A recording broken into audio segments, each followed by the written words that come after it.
దయచేసి నేను మీ అందరూ కాళ్ళు పట్టుకుని బతిమలాడుతున్నాను. మా ఫ్రెండ్ గాడికి 35 సంవత్సరాలు వచ్చాయి, అయినా సరే ఇంకా పెళ్ళి అవ్వట్లేదు. 5 సంవత్సరాల క్రితం తెలుగు మ్యాట్రిమోనీలో ఆడు ప్రొఫైల్ అప్లోడ్ చేస్తే ఇప్పుడు దాకా కనీసం చూడలేదండి ఎవరు కూడాను. ఆ తెలుగు మ్యాట్రిమోనీ కూడా మూస్తారు కానీ ఇంకా ఈడికి ఒక సంబంధం రాలేదు. ప్లీజ్ అండి, దయచేసి ఎవరైనా సరే ఒకే ఒక్కరు ప్లీజ్ మా ఓడిని చూసి పెళ్లి చేసుకోండి ప్లీజ్. ఎంత బాధపడుతున్నారంటే 30 సంవత్సరాలు అంటే తక్కువ కాదు, చాలా అంటే చాలా ఏజ్ అయిపోతుందండి. మనిషి రేపు చచ్చిపోతాడేమో అనిపిస్తుంది. పళ్ళు రాలిపోయి, జుట్టు అయితే తెల్లబారిపోయింది మొత్తం.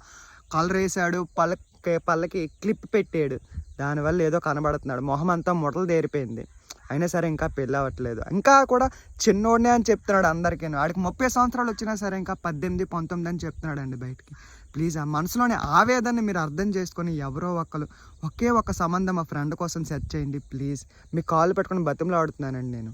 కావాలంటే ఎదురు కట్నం ఇస్తామండి, వాడికి వచ్చే పెన్షన్ డబ్బులు, పెన్షన్ అని ఎవరితో చెప్పొద్దు, పెన్షన్ డబ్బులు కూడా ఇచ్చేస్తామండి. నెలకు ఒక 8,000 7,000 పెన్షన్ డబ్బులు వస్తున్నాయి, ఆ డబ్బులు కూడా ఆ అమ్మాయికే ఇస్తామండి. ప్లీజ్ అండి, దయచేసి సెర్చ్ చేయండి మా ఫ్రెండ్ గారికి. అలా సింగిల్గా ఉండిపోవడం నాకు ఇష్టం లేదు ప్లీజ్.